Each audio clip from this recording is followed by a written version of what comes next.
কতগুলো আম গাছের চারা তুলে এনেছি দেখুন। আর এগুলো খুব ভালো ভালো ভ্যারাইটির আমের বীজ থেকে তৈরি করা চারা। আর দেখুন, এই আম গাছ থেকেই আবার কলম করে দেওয়া হচ্ছে নূতন নূতন আম গাছের চারা।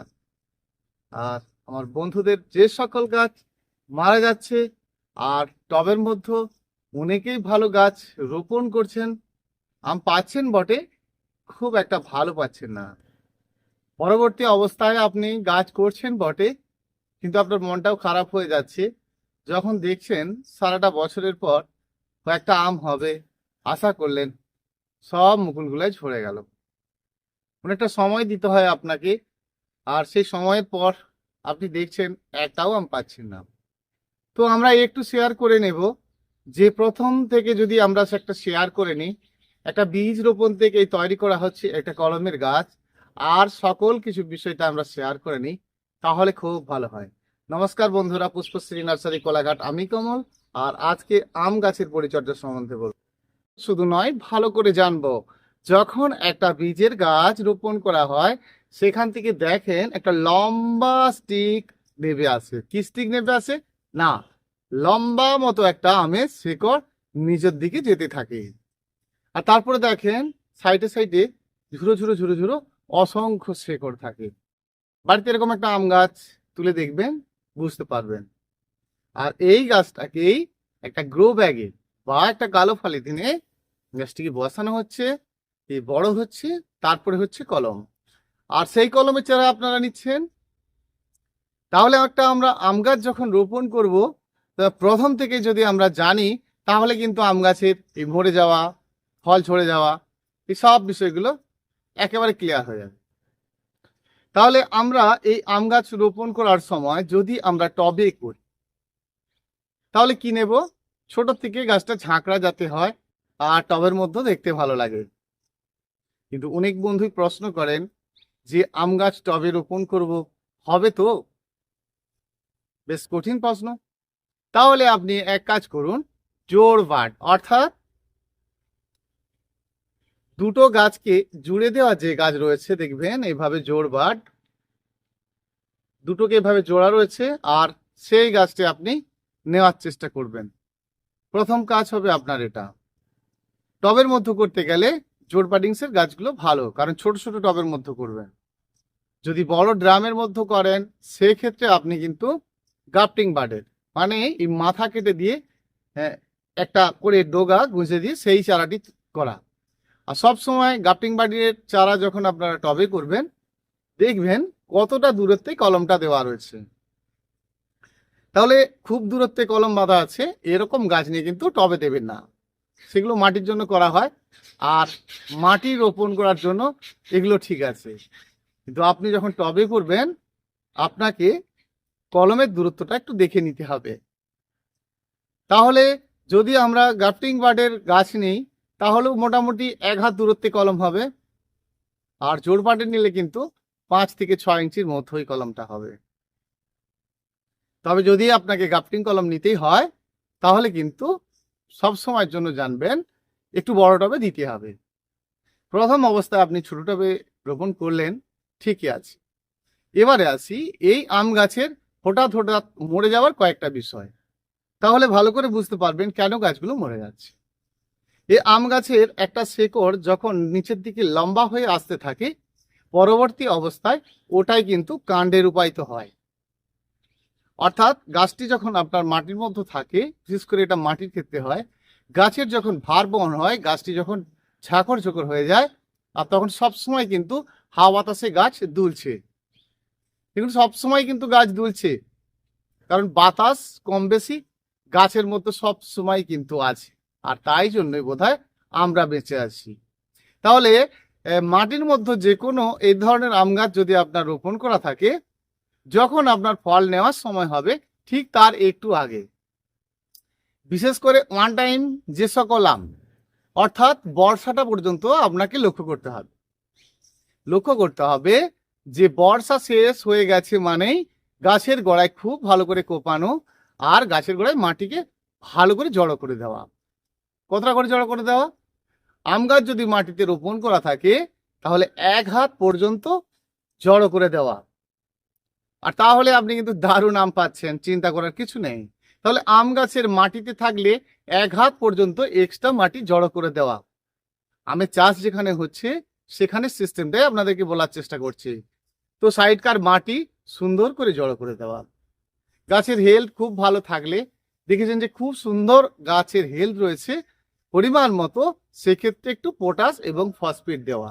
যদি আপনি নাও দেন তাহলেও কিন্তু আপনার ভালো আম হবে। যদি এটা মাটির ক্ষেত্রে থাকে, তাহলে আপনাকে বর্ষা শেষে এই কাজটা করতে হবে। সারা শীতের সময় খাদ্য একদম দেওয়া যাবে না। খাদ্য যদি দেওয়ার থাকে, এই বর্ষা ঠিকঠাক মতোই তো সবে শুরু হয়েছে, এ সময় আপনি দিতে পারেন। ঠিক শীতের মাঝামাঝিতে আপনি কিন্তু আর দেবেন না। তাহলে কি হবে, ওই নতুন পাতার জন্ম হবে, আম আপনার হচ্ছে না। তাহলে আরো একটু বলে দিই, তারপরে টবের বিষয়টা বলবো। আম গাছের যদি ডগা কাটিং করার থাকে, যে সকল ওয়ান টাইম সেরাম, সেটা আমি বলেওছিলাম যে দেখবেন একটা আম গাছের 4টা-5টা করে পাতা থাকার পর কিছুটা ছেড়ে দিয়ে আবার 4টা-5টা করে পাতা।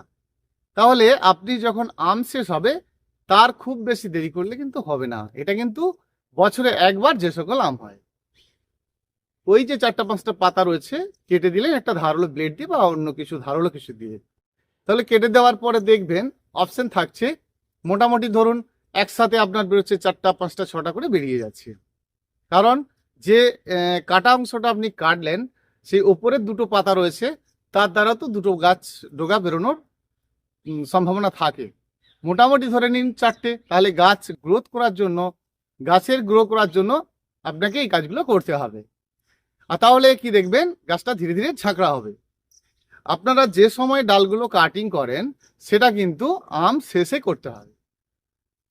তাহলে যারা 12 মাসি আম গাছ রোপণ করেছেন তাদের ক্ষেত্রে কিন্তু আম শেষে একবার করে করা যাবে, যদি আপনার গাছের গ্রোথ না হয়। প্রথম অবস্থাতে একদম আম বেশি নেওয়া উচিত নয়, সেটা টবের ক্ষেত্রে হোক বা মাটির ক্ষেত্রে হোক।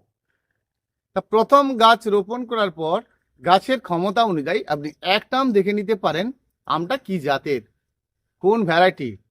ল্যাগড়া বলে আপনাকে মিয়াজাকি দিয়ে দিল না তো, তো সেটা জানার দরকার আছে। বা মিয়াজাকি বলে আবার ল্যাগড়া আম দিয়ে দিল না তো, এটা আপনাকে জানতে হবে।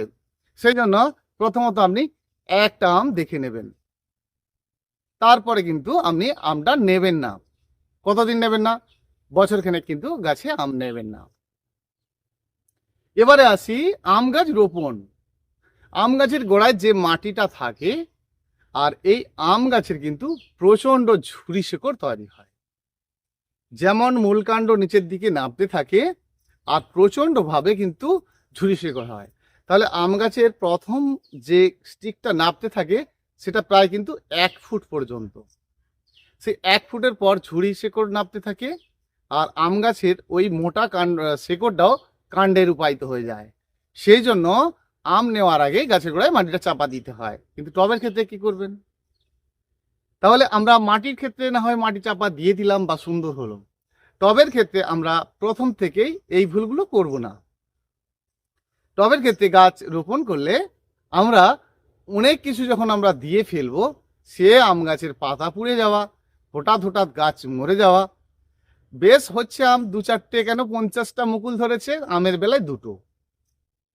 কারণ অতিরিক্ত মাটি হালকা হয়েছে। সেজন্য আপনারা টবে যখন আম গাছ রোপণ করবেন, অর্ধেক বালি আর অর্ধেক মাটি মেখে অবশ্যই করবেন। সাথে কিন্তু গোবর গুঁড়ো, ভার্মি কম্পোস্ট, কোকোপিট এসব কিচ্ছু মাখবেন না, তাহলে এই রোগ ভালো করা যাবে না। তাহলে আমরা প্রথম অবস্থায় বালি মাটি মেখে কিন্তু গাছটা রোপণ করব। এবার গাছটা রোপণের পর আমরা দেখব যে আমাদের গাছের গ্রোথ কেমন। গ্রোথ না থাকলে খাদ্য দেব। দেখুন, খাদ্য আমরা যেমনই দিই না কেন, শুধু টবের ক্ষেত্রে বলছি, শীতের সময়টা বেশি খাদ্য দেব না। এবং শীতের সময় কিন্তু বালি মাটি করা থাকলে এক্সট্রা একটু মাটি টবের সাইডকার, মানে সাইডের একটু জল দেওয়ার মতো জায়গা রেখে আপনাকে গোড়ায় একটু মাটি চাপা দিলে খুব ভালো আম আপনি পাবেন। আসছি পরের বিষয়ে আসছি। তাহলে গাছটা রোপণের সময় কিন্তু আমরা একদম প্লেন ভাবে করব।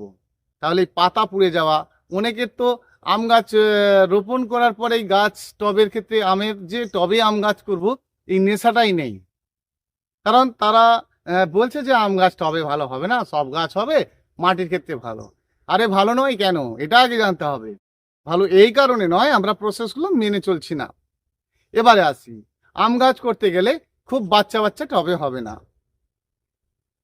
প্রথম অবস্থায় তাহলে আপনি কিভাবে ভালো করবেন? প্রথম অবস্থায় একটা সিমেন্টের বস্তা নিয়ে নিন, আর গ্রো ব্যাগ তো কিনতে পান, তো কিনে নিন একটা, মোটামুটি অনলাইনে এখন কিনতেই পাওয়া যাচ্ছে। তাহলে আপনি একটা চটের বস্তা নিয়ে নিন, কিরকম না, যেটা হচ্ছে সিমেন্টের বস্তা, দু পার্ট করে ফেলুন, ওপরের পার্টটা নিচের দিকে করে দিন, তাহলে ডাবল পার্ট হয়ে গেল। আর গাছটাকে গোড়ার জন্য আপনার দেখতে সুন্দরের ব্যাপার নয়, গাছটাকে গড়ে নেওয়ার জন্য অর্ধেক বালি অর্ধেক মাটি মেখে আপনি গাছটা রোপণ করে দিন। এই যে আম গাছের গোড়ার গুটিটা রয়েছে, এই গুটিটা যদি চাপা পড়ে যায় তাহলে গাছ কিন্তু যে কোনো সময় মৃত্যু হতে পারে। অর্থাৎ গাছের গোড়ায় যে আমের গুটিটা থাকছে সেই মতোই কিন্তু আপনি গাছটিকে রোপণ করবেন। বেশি গভীর করে কিন্তু গাছটিকে একদম রোপণ করবেন না। পরবর্তী অবস্থায় আপনি কিন্তু তাহলে ভালো আম অবশ্যই পাবেন, গাছের রং ভালো রাখতে পারবেন। ভার্মি কম্পোস্ট দেবেন, কোকোপিট দেবেন, আপনি বাদাম খোল দেবেন, সব কিছুই দেবেন, খাদ্য দেবেন, আপনার পছন্দের খাদ্যগুলো আপনি দেবেন।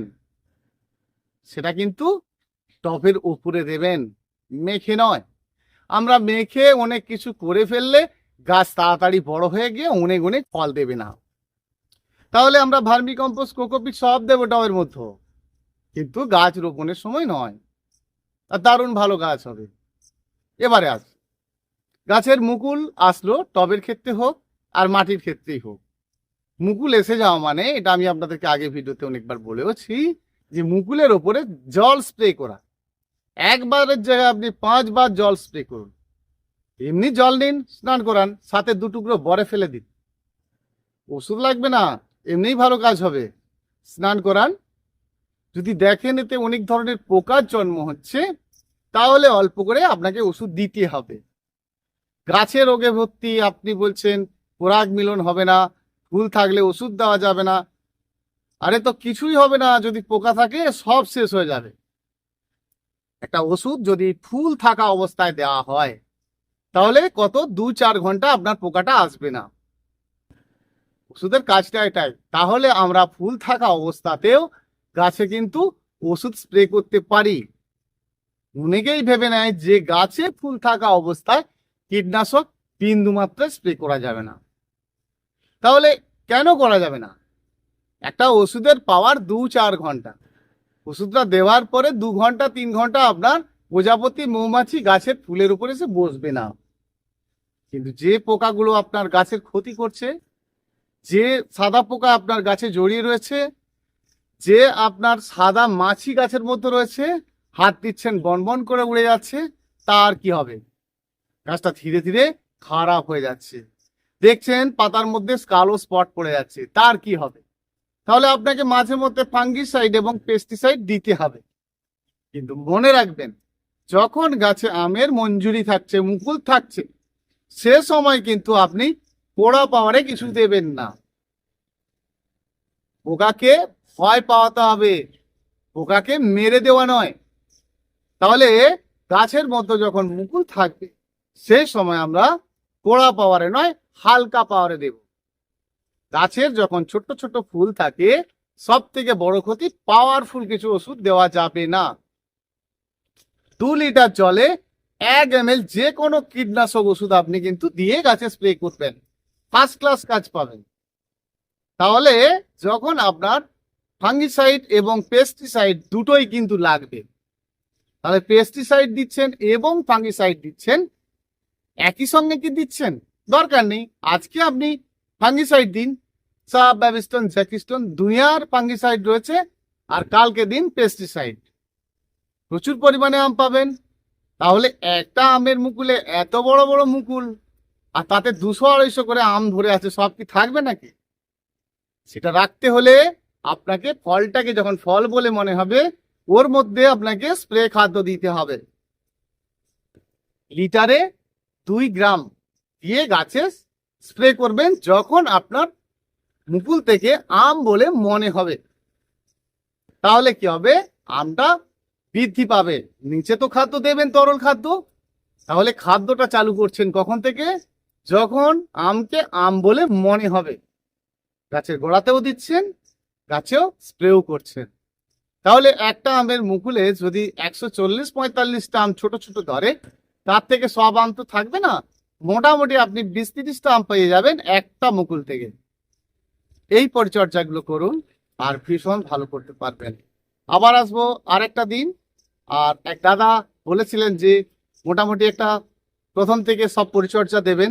আর আপনাদের অনুরোধই মূল কথা, চাইবেন কি ধরনের ভিডিও বানাতে চাইবো। আর আজ এইটুকুই বন্ধুরা। চ্যানেলটি যদি ভালো লেগে থাকে, নতুন বন্ধু হয়ে থাকেন, অবশ্যই সাবস্ক্রাইব করে নেবেন, কমেন্ট করে জানার চেষ্টা করবেন। আর যদি গাছের কোনো সমস্যা হয়, গাছের পিকচার তুলে হোয়াটসঅ্যাপ করবেন, সাথে সাথে কিন্তু ফোন করবেন। ফোন নাম্বার জেনে নিন, 9609456194। ভীষণ ভালো থাকবেন বন্ধুরা। আবার আসছি আগামীকাল। এভাবেই পাশে থাকবেন, সাথে থাকবেন। নমস্কার, ধন্যবাদ।